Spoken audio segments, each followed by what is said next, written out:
Пані та панове, цікаві розмови в студії IDEALIST.media не зупиняються. Ми знову зустрічаємося у цій студії з Юрієм Шаповаловим. І знову ж таки, Юрій, як людина, яка має прекрасні контакти в усьому світі, у світі спортивного маркетингу, сьогодні знайшов чудового співрозмовника. Я думаю, людина, яка дуже багато допомогла самому Юрію, так, в плані розвитку спортивного маркетингу, але більше про нього він розповість сам, адже ви працювали багато років в одній структурі. Да, практически 8 лет. Человек, который... Ну, мне вообще повезло со многими людьми, которые встречались на моем жизненном пути. Этот человек во многом сформировал мое понимание и знание как спортивного маркетолога, у которого я научился очень многим полезным вещам. Наверное, один из самых опытных спортивных маркетологов мира. Все прекрасно знают проекты компании Red Bull. Вот этот человек работал 20 лет в компании Red Bull, 10 из которых руководил спортивным департаментом. Ну, тобто всі ці божевільні ідеї йшли від нього. Да, и в самые крупные и яркие проекты, многие он придумал сам и, естественно, реализовывал, был лидером этих проектов. Ну и я рад представить вам нашего сегодняшнего гостя Sigurd Майхе. Sigurd, hi. Grüß Gott. Hello, grüß Gott. Yeah. How you doing, Sigurd? Thank you very much. Hello from Austria. Could you explain that difference between the usual marketing and sport marketing? Is it a big difference or not? Because you know, in Ukraine, a lot of people thinks that sport marketing and usual marketing it's completely same. Is it right or not? You know, for me, sports marketing is for sure a part of marketing, not any question. And I guess nowadays, sports marketing is a very attractive part of marketing, and more companies and federations and touristic destinations build a lot of expectations on sports marketing. And for sure, working with events, with opinion leaders, with athletes is very attractive form of marketing. It can be a very efficient form of marketing. But I guess what I see nowadays also in my part of the world over here, sports marketing is even more than marketing.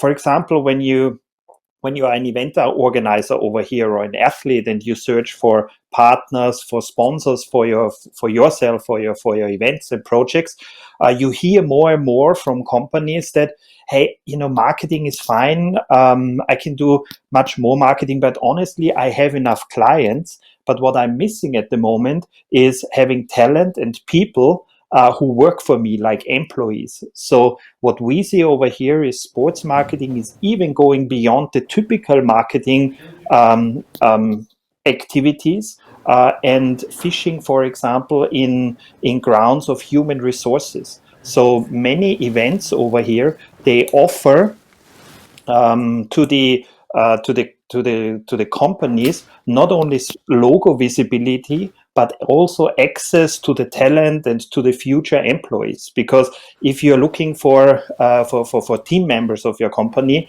you normally look for people who are a bit competitive, who can work in teams, who have a plan how to work, who are used to set milestones, and you find all that in sports. So I think like sports marketing, yes, for sure is a part of marketing and pays into the overall marketing strategy.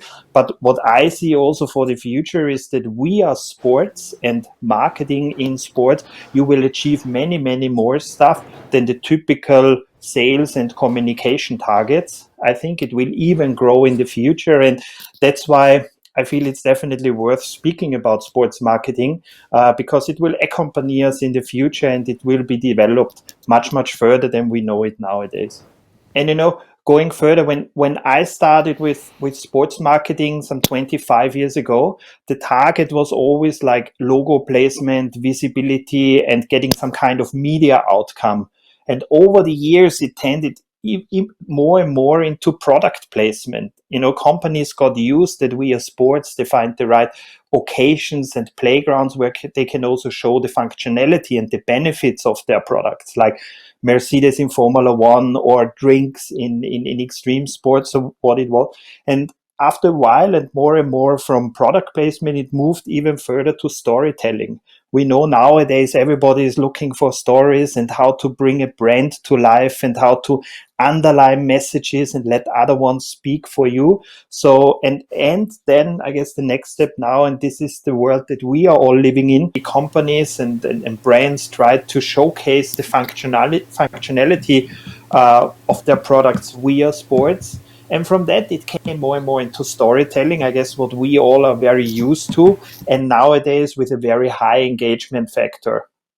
So I see a lot of different like stages, and I'm pretty sure that sports marketing will further on continue. And I think sports marketing is reflecting these super interesting times that we are living in. Because when we see what has changed just in the past years in terms of communications, in the way like every one of us is nowadays a small media house. We have easygoing production instruments on our hands.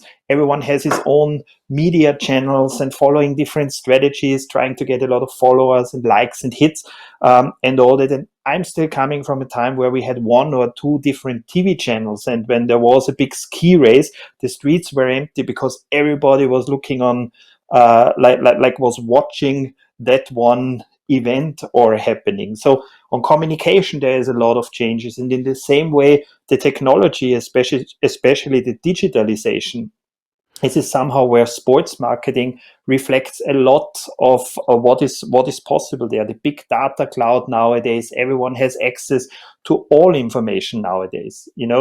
There's hardly anything that is protected. You just need to know where to find it, and also seeing how sports is consumed now with second screen, third screen, with all kind of digital inserts and virtual reality. I know that companies are working on implementing avatars into Formula One races, where you can sit at home on your PlayStation and actually join a real race and drive against Kimi Räikkönen or someone of these guys.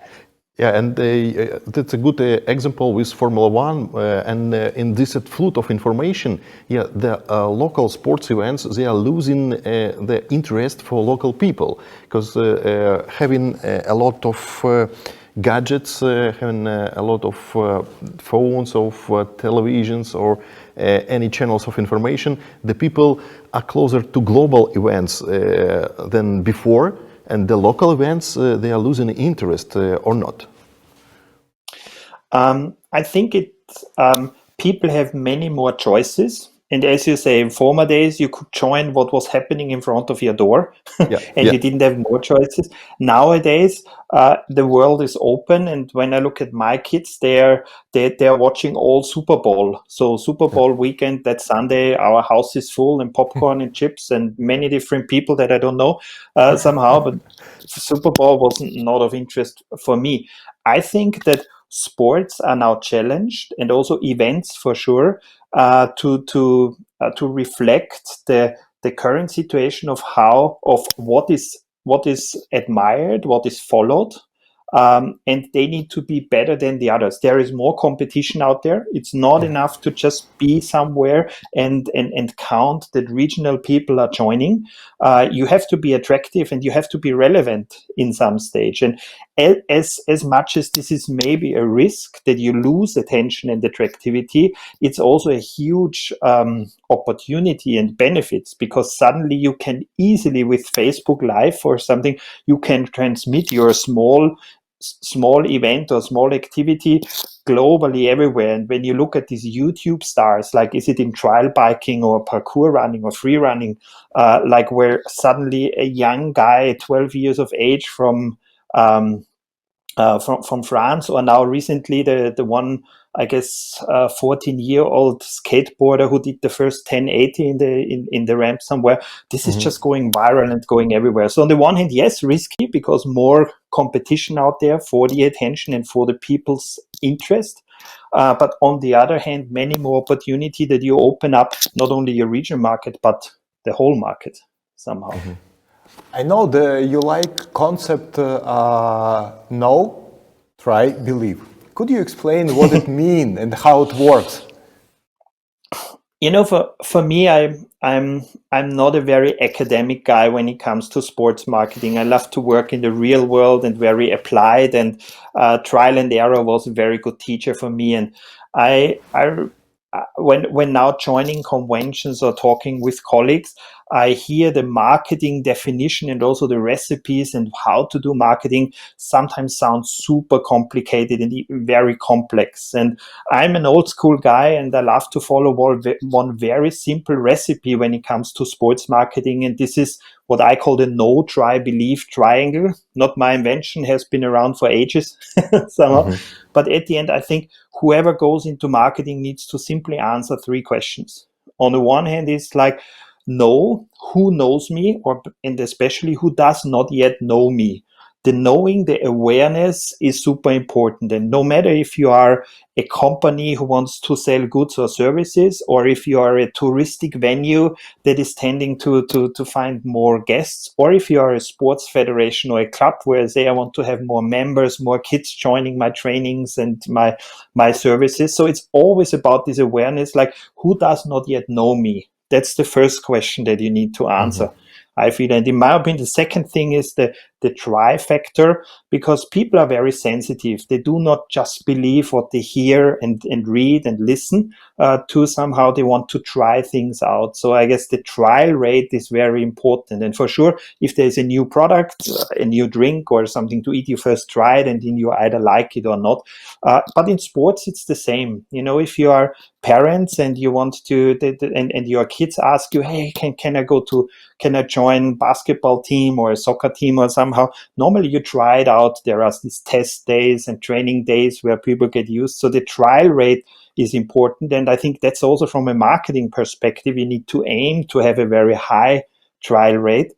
And the third pillar of this no try believe is always the belief part, like really who is really fully a fan of me, who is believing into my services, who is becoming a heavy user, who is becoming addicted to a sport, or is it a touristic venue, or is it destination or brand? And I think if you are a marketing director nowadays, or if you're just an event organizer, it's who wants to sell tickets to spectators, it's always the question like, who does not yet know me, and where is this sweet spot of people that should know about me? Second question, like how do I make them try?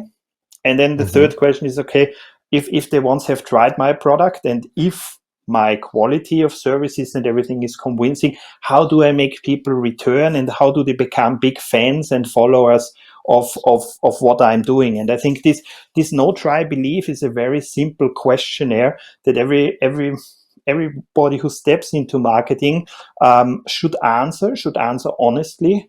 Sometimes that's a little bit tricky, and based on these answers, it should be very easy also to define how the marketing mix looks like, and especially if sports marketing should be an important part of it, because I think there are different strategies, and that's not rocket science. If you are completely new on the market, you need to build an awareness strategy somehow that people know about you.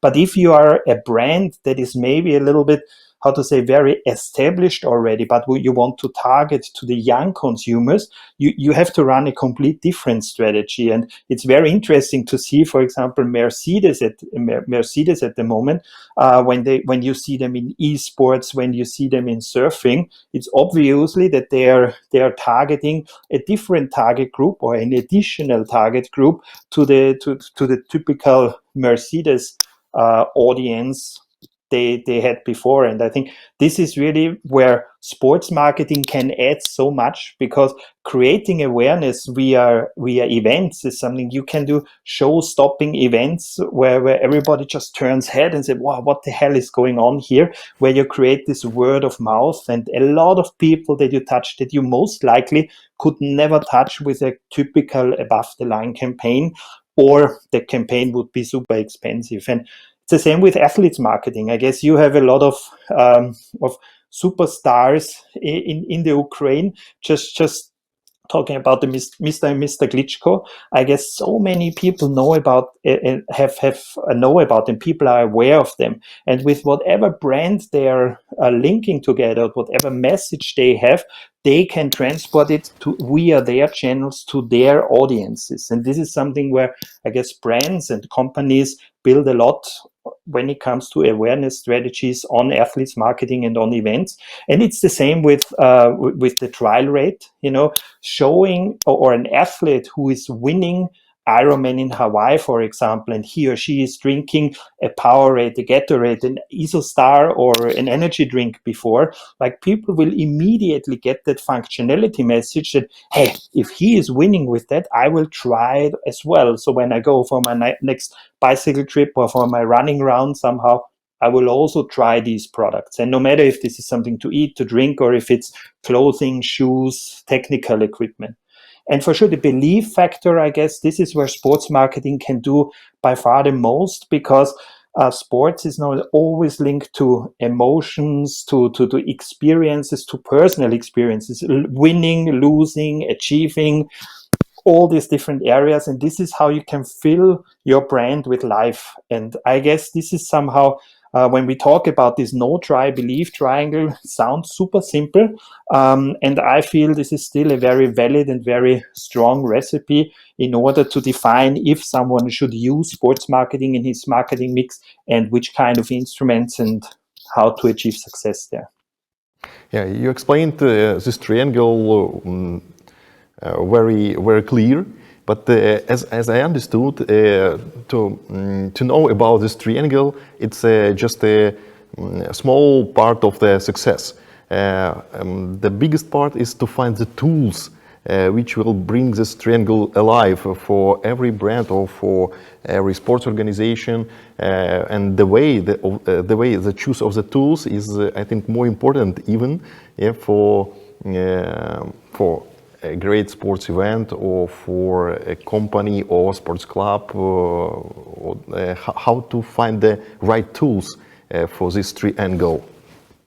I think it's an important question always in the beginning. Like, if many companies and different agencies have approached me and say, hey, we need more sports marketing and we need to have great ideas, and can you create this wow project like Stratos again or something like that? Yeah.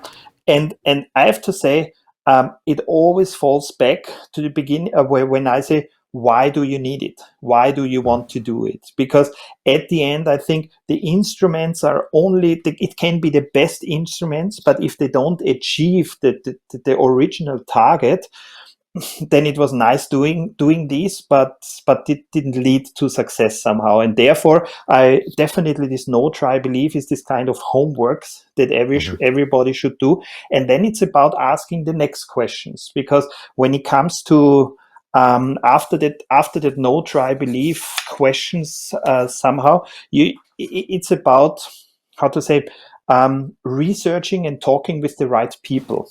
Because I'm definitely not a fan of Excel lists and a lot of quantitative quantitative researches, because but I know that all targets and plans are somehow measured in a quantitative mode.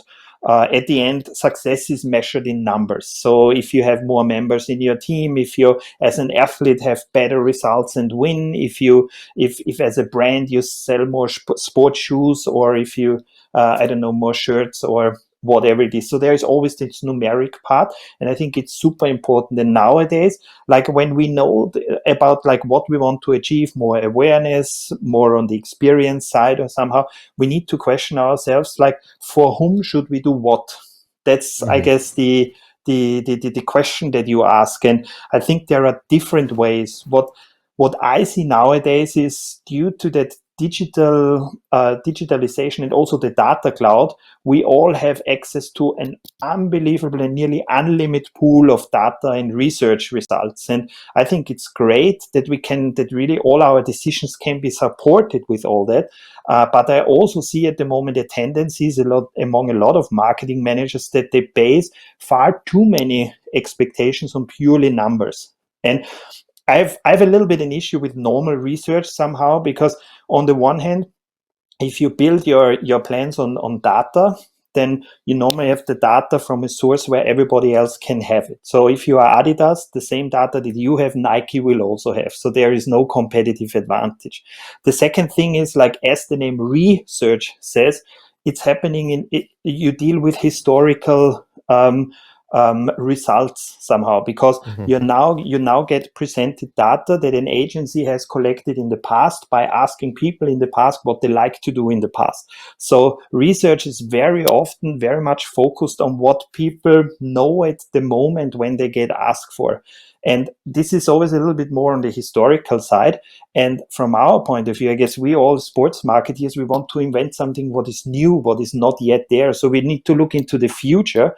And this is sometimes where data can be of help, but it also can be a bit of preventing. And the third part where I'm always a bit careful about like basing too many expectations on research numbers is this kind of what we call the normal distribution. You know, when you have a data cloud and somehow it looks a bit, like that, Yeah. then normally you find a lot of you find data is targeting to finding the majority of people, but also Yeah. means the average. And I guess like when I was trying to invent new things, and with the teams that I was working with and the companies where I said, hey, what can we do next? Then normally I was looking for the people who were even not in the cloud or on the both extreme sides of the cloud, the more revolutionary guys, the guys who did it differently. And I guess this is when it comes to when you ask about, hey, what shall we do new, or what's coming next, then it's always a very good recipe to speak with the people who are directly concerned and to watch who is doing things already different. And maybe you have seen this movie Rush, the Niki Lauda and James Hunt story, the Formula One stuff, where it was clearly worked out that Niki Lauda, an Austrian by the way, like Guys. he was the first Formula One driver who invested a lot of his time, or more or less his entire time, into becoming a good mechanic. He was really he was feeling the car. He was testing a lot when all the others had still this playboy image and doing more party. He was the one who was working hard. So he changed somehow what Formula One did. All the others, the average and the majority of Formula One driver did it like that. And he was the only one who broke out of that system and did it differently. And also like followed by Michael Schumacher, one of the best sportsmen of all times.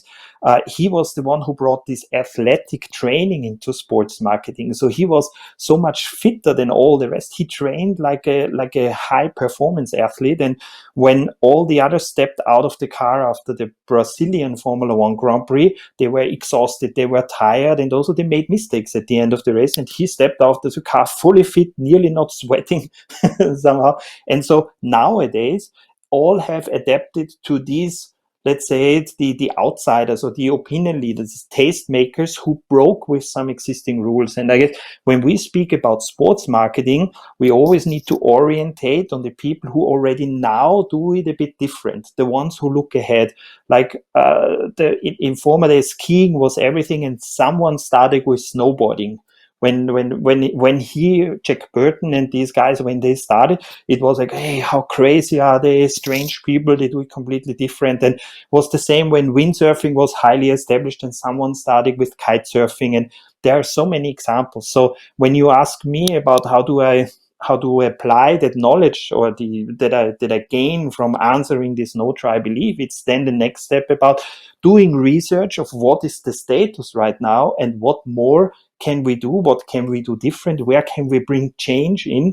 And I guess this is something where when we listen to the right people, especially to the people that are concerned, and now I'm talking about qualitative research, like going out and talking, when it's about fencing, when it's about basketball, it's really spending time in the locker room, spending time in the sports halls, spending time with trainers, with sports journalists who are normally ahead of time when they know about what's coming up next.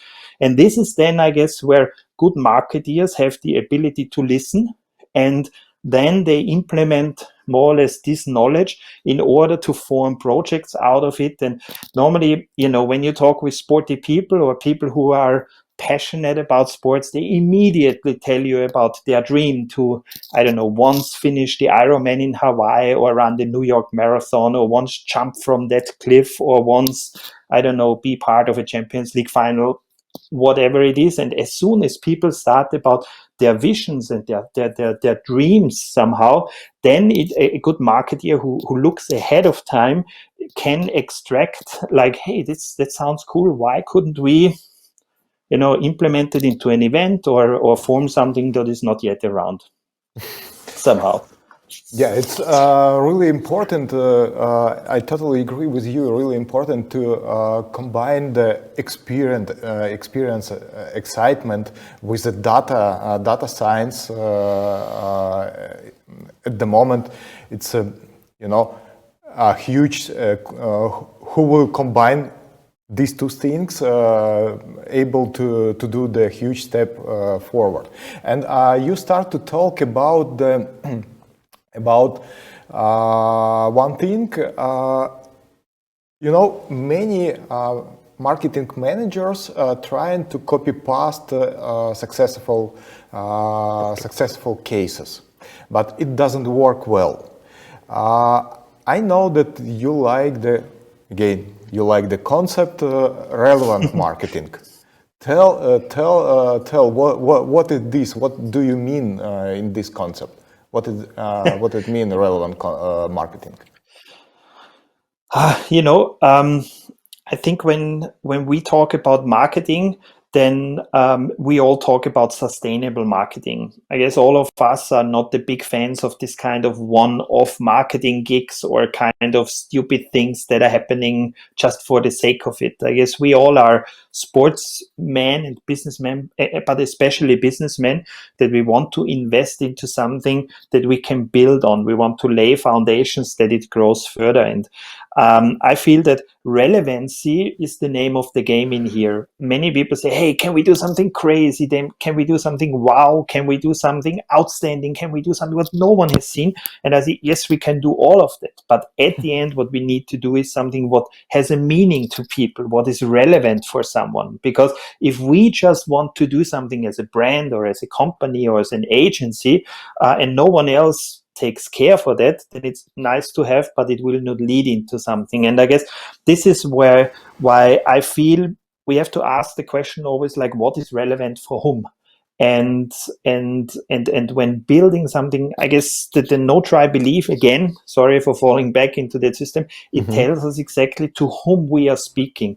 Who is our target group? If you are a sports federation and you see that you don't have enough members anymore, and that somehow your sport is shrinking, then you will somehow develop strategies. But first question is like, who could be the members? Is it the young people? Is it the older ones? Is it somehow I need to talk? Do I talk to the parents? Do I talk to the kids somehow? So I guess the question is already asked about, for whom can I be relevant? And then it's about connecting to these people, like analyzing who they are, understanding what they like to do, and then becoming a part of what they like. And I guess this is something where I see very often that when you sit in business plan meetings of bigger companies, or when you get briefings from agencies on the table, then it's always like, this brand wants to do here more. This brand needs to talk to more females. This company wants to, I don't know, set up distribution in a part of the world. So it's always about what they want. So what the company wants. It's a little bit, sometimes if you read them, you feel, they are pretty egoistic sometimes. And I always compared it a little bit. If you sit in a bar and you talk to people, and if you are the only one who is always talking about yourself, like I'm the greatest, I'm so cool, I want that, I have experienced that, and you always talk about yourself, no one will, you most likely will not make the best friends over there.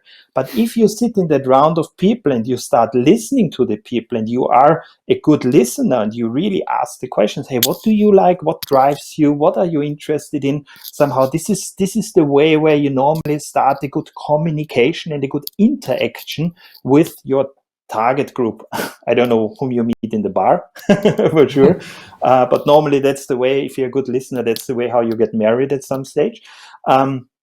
And this is the same thing when we speak about relevancy and relevant marketing. I guess it's really about understanding to whom I want to market things, and then really listening to these people, like going out and understanding what they want and mixing their dreams with your targets. And then I think relevancy comes pretty quickly up there. And it's normally, how to say, we see it, for example, sometimes in Austria, we saw it in tennis. You know, Austria is not the biggest tennis nation, so it's not the sport number one over here. But some 20 years back, we had a guy called Thomas Muster. Yeah. He was a very successful tennis player, also the number one in the world ranking. He won the Paris Open and or the French Open in Paris. And suddenly, a lot of young kids came to the tennis courts and to the tennis clubs again, because suddenly that sport was relevant. Thomas Muster at some stage also ended his career, and tennis somehow got shrinked again. And now we have Dominic Thiem, another guy. He's number 4 now, super well playing on sand, always having good fights with Rafael Nadal somehow. And suddenly the attention for the sports goes up. So I think the relevancy, if a sport means something to you, is something that we marketeers need to have in mind. We cannot push for things. We need to make the consumers really start adapting to it and liking it. I guess there was no one in the world who said, from now on, esports is the biggest sport in the world, or professional gaming. It was more the kids that said, hey, I like video gaming. I like to play on my Commodore 64 when it started in super early days somehow. So I guess trends and somehow development of sports always come from within. They never come from the outside. There is no marketing company or no company in the world that tells you from today on this sport is relevant to you or this event is relevant to you. You need to make it relevant for the people. So this means that in the conceptual phase, when you start the ideation process, and also when you build the concepts, the marketeers and the people who are responsible for events, for sports, they need to have a very big ear and listen to the people that are concerned by it, and who are the ones who like it the most afterwards, I would say. About the situation in Ukraine, it's a little bit grotesque, but when the sports marketer for representatives of the club, they come into some big boss, big brand, big company, and so we are sports club, we practice for football, we play the highest league in Ukraine, so could you work with us? So it should be interesting for you. And the business people, the big bosses in Ukraine, they're saying, oh, I'm not interested in my logo on your t-shirt. I'm interested in my logo on Real Madrid t-shirt or on Barcelona t-shirt. What's your club? Hey, a couple of thousand people on the tribune, and what TV quotes are not so high, so you are not interesting for me. How to hack such kind of big bosses, how to find the way to their hearts and to make them sure that here local sports could be interesting and could help their business too. Not only Real Madrid, which will be seen in Mexico, in Japan, and it's no profit for his firma. So, but here is local team, local club, which could help to the target people, for them. It's very difficult to understand for some bosses in Ukraine the situation that not only high clubs could help their business. Yeah. We are dealing with these kind of questions very, very often, and also on the university courses that I'm running, and the discussion rounds. This question appears super often, like how can I compete with these huge sports franchises and that everybody sees as global entities somehow? And for me, the answer is again the relevancy. To be honest, even when that sounds a little bit weird.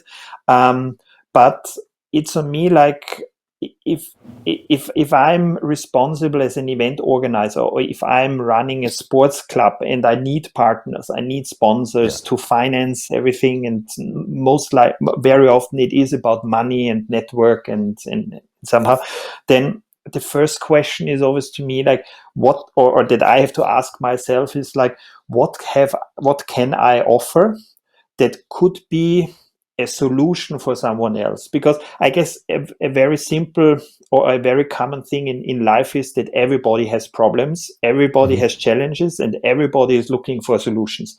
And even if there is a huge company where I say they have so much money, they can even invest into Real Madrid or Menu or whoever it is, they still have local challenges.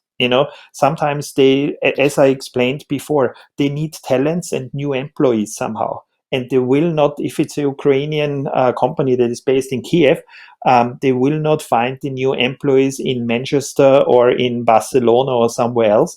They need to advertise on the employment market somehow in the Ukraine. And maybe that's not, especially now after Corona or during Corona with this high unemployment rate, it's maybe not the best example. But I think it's about analyzing, if you are the marketing responsible of a sports team, you need to analyze the potential partner and really find out what challenges does he or she have, and how can I be part of the solution. Because very often I see that people go there and say, hey, I can offer you, I don't know, 20 meter of banner space, and I can put your logo, as you said, on the t-shirt, and I can print it in the booklet that I have and stuff like that. But honestly, very often that tends to end up in a kind of logo graveyard where there is no messaging, no storytelling, nothing really. But if you somehow find out, and finding out is the hardest stuff about, like, what challenges this company has, because every company has challenges, no matter of big or small, and then analyzing about what resources, what network, what other partners do I have to become relevant. And I know that is a very theoretic approach right now, but normally it's again like listening to these people in the company. And this is normally the hardest stuff, because how do you get access? And you cannot sit there and say, hey, I'm here to help you. I'm the small sports club from your neighborhood. I know you have problems. I'm the solution for you. That's tough in this situation. But it's finding out, surrounding these guys, reading a lot, researching on the internet, and at some stage reading the interviews of their bosses. And maybe they say that there is a challenge that they have with the neighborhood, because there is noise or pollution or something like that, and maybe then you can be a part of the problem, or your sports club can make this the employees of that company fit, because your sports club has trainers, physiotherapists, and they can work out programs. All companies nowadays need to look for the fitness of their own people. That's not only a trend, that's somehow what is a given nowadays. And I guess even you in the Ukraine, like there are different challenges that you can find out. It's everywhere in the world, and analyzing your potential partner, finding out what needs he or she has, or what projects they have started where maybe you can really be the booster of it. That could be, and sports teams, and sport is very young. Normally you have a lot of young people there, and young target group is super interesting for many of the companies.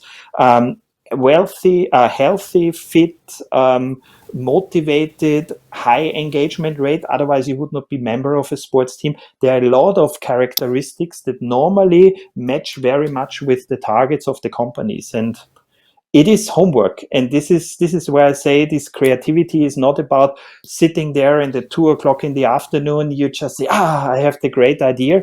It's really about researching and then creating this kind of tailor-made solutions where the opponent or the guy sitting on the other side of the table then says, clever, smart. Hey, you! Wow, you digged into our history. Hi, you know what's saying. And this is where you can again stand out, and this is where you can do it different. And I think that's a very simple way of also dealing among humans. Like, how can I help you? Would you have a problem? Can I solve it for you? I have this problem. Can you solve it for me?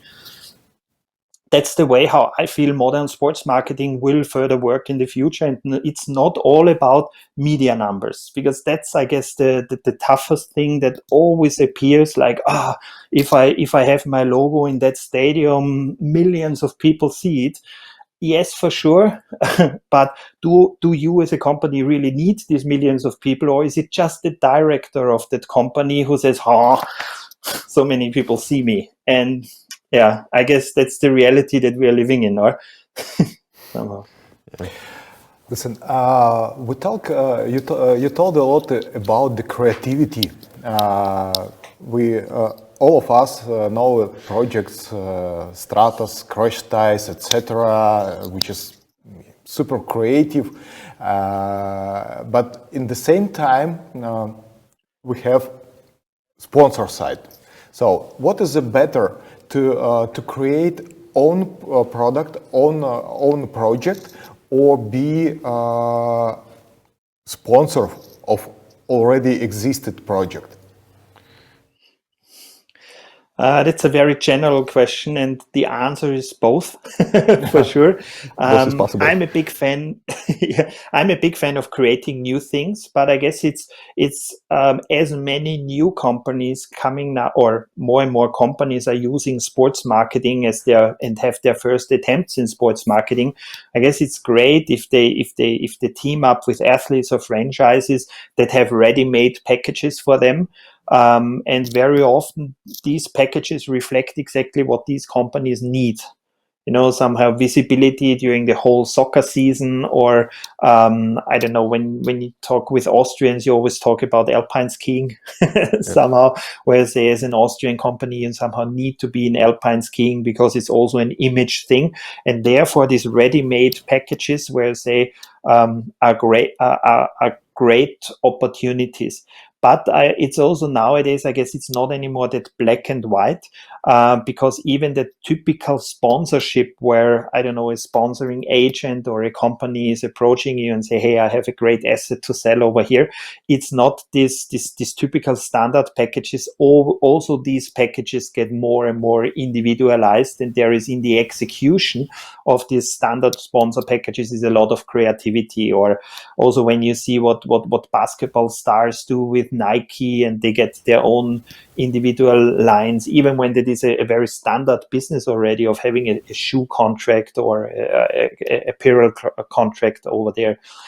On the other hand, the creativity, this creation of own things, is something that I guess holds a lot of truth in there. It's a little bit like cooking, when you have your wife at home and you have a special evening somehow, then there is a big difference if you order something what is already a ready menu that you can just like that you get delivered to your house, and you have a kind of standard meal where you can choose between 10 different menus somehow.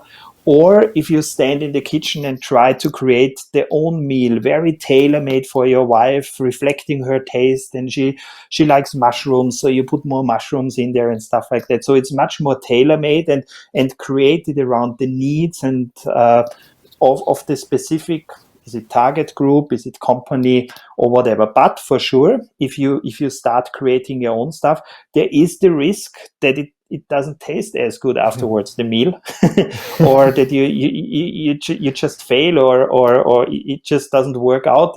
This is always when you try something new, when you enter new terrain, do something that no one has done before. And you mentioned the crashed ice events, sport ice cross. I remember when we started with it in the year 2001 in Stockholm, we had no idea if that sports works. And it's an artificial ice track downhill with dashboards on both sides, about 400 to 600 meters long. And I remember when I approached the ice company about, hey, this is I have the challenge that I need to build a temporary ice track downhill. 3 of these companies just immediately turned down and said, hey, you missed in physics in school, because the ice melting, flowing down and somehow freezing, this does not work together. And then we found a company and we tried it out. And to be honest, we made a lot of mistakes in the first edition of it. But now, after nearly 20 years of ice cross, and maybe even once becoming Olympic, for sure, there is a lot of stuff that has established over the years. And it's like a small plant that you grow up, and that you grow up until it is a really solid tree, and then you can build a lot of expectation on your own creations. And the good thing is, when you have created something on your own, it holds much more of your DNA as a company or whoever invented it. This is more or less unchangeable, connected with you when you have created it on your own. But it is somehow, I guess the truth lies in both of them. Like, sponsoring existing assets, like clubs, events, athletes, projects, somehow is a great opportunity, because you know exactly what you get. Normally, you get already a very clear expectation sheet on media outcome, on product placement opportunities. Somehow, the creation part is more work in progress, and you develop it with the creators together. What is, honestly, I like these processes. And just like when working with athletes, like Robbie Madison, for example, the motocross guy who jumped up and down the Arc de Triomphe replica in Las Vegas, or the opened Tower Bridge, or the Channel of Corinthia. Like, when you work on these projects where you really touch new terrain and where you try out things, that works very well. And in that process of intensive cooperation, you normally find really, really striking and convincing opportunities to integrate the partners in a much, much more, how to say, credible and authentic way, because consumers feel afterwards that this is not only a sponsored, I don't know, project where you have a stamp on it and you say Nutella is now part of the Champions League somehow, where it was before Ford and afterwards Heineken, or at the same time somehow. So it's not as much exchangeable, because you have a tailor-made solution. And therefore, I think the truth lies in both. And normally, good marketing programs and sports marketing programs have both assets in their plans. But for sure, I think consumers are hungry for new things and for new creations, and for something they have not yet seen. And this is why I think there lies a lot of sweet spot in all our sports marketing activities. And I always tend to say, like, given this new time where we are in, and also the technology potential that we have, I think 20% of what is possible has been achieved already, and still we all have a potential of 80% that we can still invent, because it's not yet done. And maybe you've heard about the Wings for Life World Run. It's a big charity run for people who sit in wheelchairs with a spinal cord injury, to collect money. And I guess the target that we had at that time, when we were talking with Wings for Life, was that they said, we need a global awareness of the topic, because healing spinal cord injury is not as strong as cancer or AIDS or somehow. But in the same way, also, we want to connect all the different small activities somehow to have a big boost, because if many people do something together, and out of that, we thought about what could be done all over the world, because spinal cord injury is a topic, a global topic. And then we quickly figured out the only sport that you can do globally is running, because you hardly need anything. You don't need shoes and you don't need shorts, theoretically, but you don't need expensive mountain bikes or something like that. And then we said, okay, what could Wings for Life do? And then they said, okay, let's make people run for the ones who can't run because they sit in the wheelchair. And so an idea was born where we said, how can we run at the very same time globally in many different destinations? How can we make the world run? And the idea really was then to use the new technology of internet, web-based, so not new, but never used in a sports event. And actually the Wings for Life World Run was the very first event ever that happened really simultaneously at the very same time. So people started, I guess, at 1 o'clock or 11 o'clock in the Ukraine, but it was already late night and dark in Sydney, and sun just came up in Hawaii or on the west coast in America. USA. And there, I guess, there was a lot of technology in there that has never been used so far. And suddenly, like, the whole world was running at the same time. And also, to then define a global winner, we invented something that was called the catcher car, so a moving finish line that really started to collect the people from behind. And this is something, I guess, it took some years to really be established, but nowadays a lot of people know that and know that project, have been running for those who can't. And in May next year, everybody should run because it's a very good cause and it helps directly the research and pushing research and shrinking the time until it can be healed. But this is something where, I guess, when it comes to own creations, this is something where it's not always that difficult. It's more like connecting the dots and bringing together what maybe is already standard, because live transmission via the web is something that we do right here. So it's not rocket science, but to mix it with a sports event is something that is completely unique. But hopefully you remember in 2014 on the first edit of Wings for Life, the third place worldwide took the Ukrainian, Evgeny Gliva. He'd been in Austria, near Vienna. Yeah, in Vienna, yeah.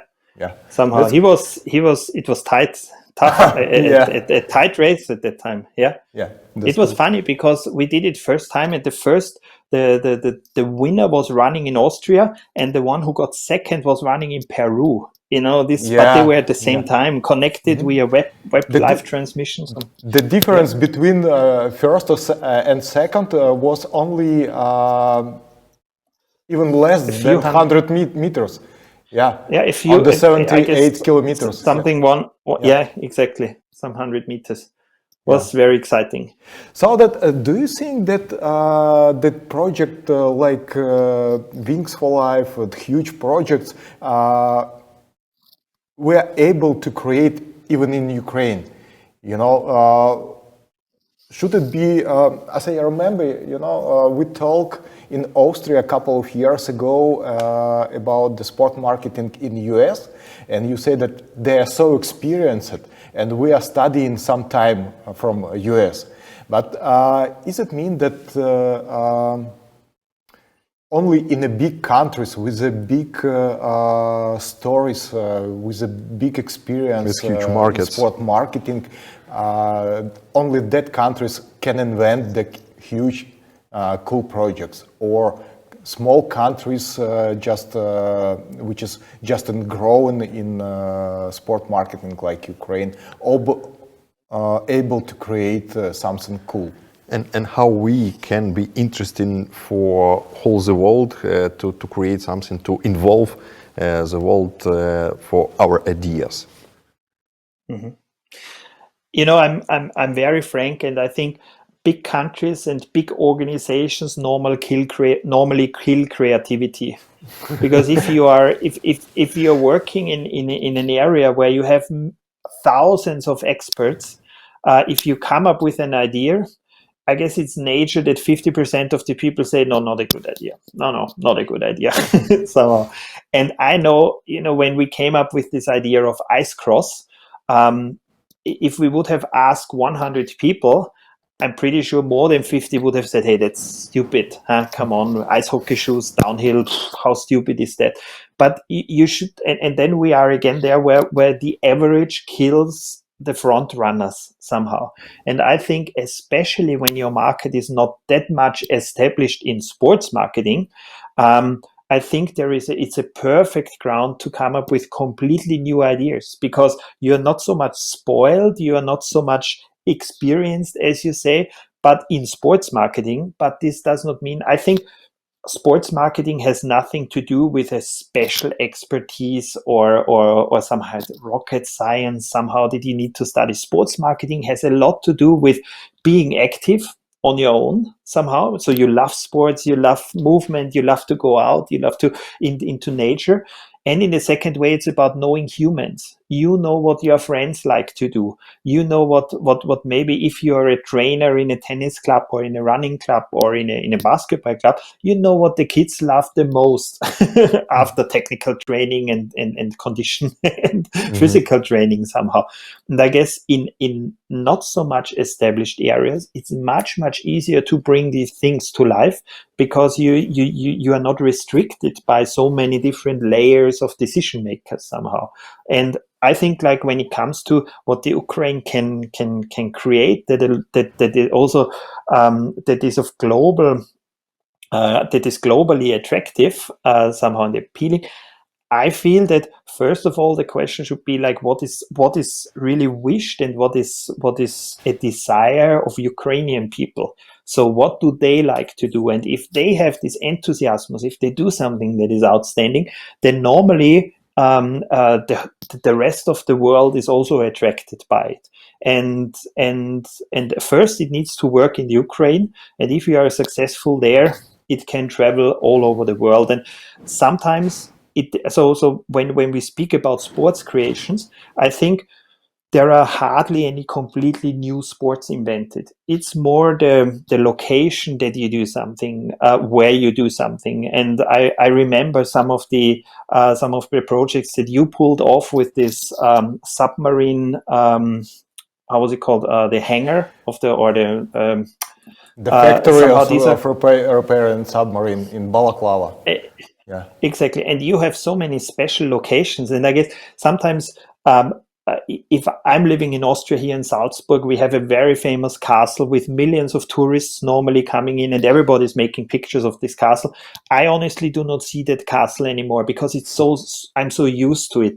And I guess this is the challenge that we all have, because you're used to your country and you maybe do not even see what can be attractive for others. And I always try to see it from the eyes of a sportsman. When I see a city, like, is that a special parkour for free running? Or when I see open land, is this perfect for mountain biking or for running? Or what could we do there? And when there is a high statue, could that be something for a base jump or something like that? It's more like applying that local knowledge, this regional knowledge that only you can have, and then mixing it with maybe sports. And the best thing is always then calling an athlete and say, hey, what could we do over there? And normally, if you have an expert in the sport and you are the expert of the location or of the country, and you mix that together, then great things can really come out there. And this is where I feel like, when you ask me, like Ukraine, smaller country in sports marketing, or not yet developed, I think this will for sure, or should for sure, not limit anyone to think big, to think in something like, hey, I'm inventing, I don't know, the next Runtastic app or whatever it is, because you have the same advantages and maybe even less restrictions than if you work in a huge sports agency in the US, or if you work in a sports federation with decision processes that are sometimes a little bit slower, or not always so much of front forward. And I guess good companies have this, where you just say, I have no idea what you're speaking about, but try it out. And this kind of enthusiasm, that you just say, hey, I want to bring it to life. I have an idea. I have no idea if it works, but let's try it out. I think this ability and this skill everybody can have and should have. And I normally have seen that people are much more independent in thinking and independent of bringing things to life in countries that are not yet as established than others. So I'm expecting a lot from you in the future. Not any question. We're doing already. So you told that one of the main rule of the creation, it's ability to listen people, ability to listen audience. What is the next or more rules about the successful creativity you can advise? You mean in addition to listening, or in addition to listening? I think the one thing is listening is important, and the second thing is having this ability to still dream somehow and to imagine something that is not yet there. And I'm not an astronaut, but when running the Stratos project, it was much more about fighting these people who told you, nearly everybody told you, that's not possible, we can't do it, that's far too complicated. So we were listening to the right people at that time who said, hey, we can make it happen. But then it's also to have that belief and to imagine that this is possible. Because normally, if an idea is great, 90% of the people tell you it will not work. Somehow that is the kind of, I don't know if that applies to everyone, but at least in my part, in my experience, it was always like, how should that be possible? Do you really think that can work? Do you really want to risk that? And you need this kind of long breath also to insist into that belief, and that you keep the motivation up. And even if something does not work out as planned, that you really start imagining it. And for sure, I think that imagine part is one of the things. And normally, from when we say from all the many ideas that have been around, where you say, hey, could we do something new? My experience is that only 10 to 15% from great ideas really make it to real projects, executed projects. There is a huge dropout rate. On the one hand, because it turns out that feasibility is just not possible, that the ideas are sometimes too crazy somehow, or from a legal point of view or somehow. But very often it's about that it's the wrong people working on it. And I guess the second advice that I have after listening is really like always bringing the right experts together and let experts work. And especially when you are a marketing footsie like I am, sometimes marketing people tend to know or to pretend to know everything, and they have an opinion for everything. But I learned in Stratos very well that there are experts who can launch a balloon, and there are experts who know exactly about helmet and suits, and there are experts who tell you exactly about how the weather will look like and when the wind will drop, and somehow. And I guess it's this ability of, first of all, bringing the right people on the table, let them work as much independent as possible, because they are there, because they are the experts, and then more or less guiding the process of having them all together, and also keeping their backs free. When they make decisions that sound a little bit unpopular and not that sexy at all time, and at the end really remove the obstacles out of their way, so that they can go through open doors or run through open doors, and trusting them. I think that's I think all successful projects in the world, no matter if you look what a Super Bowl halftime show or whatever it is, are always team efforts. It's by far not one person who just comes up and says, I have the idea and I can make it happen. It's really about having that strong team and assuring that the team has a united direction, but everybody is contributing what they can add best. So this keeping still the imagination high that it is possible, and really the belief that we can make it happen, and then having the right people, like bringing the horsepower to the ground or to the street. It's a very interesting and very useful information and experience we listened today from you. But I hope it was not the last contact of us. I'm more than happy, because I love to work in sports, and me, I love to bring things to life.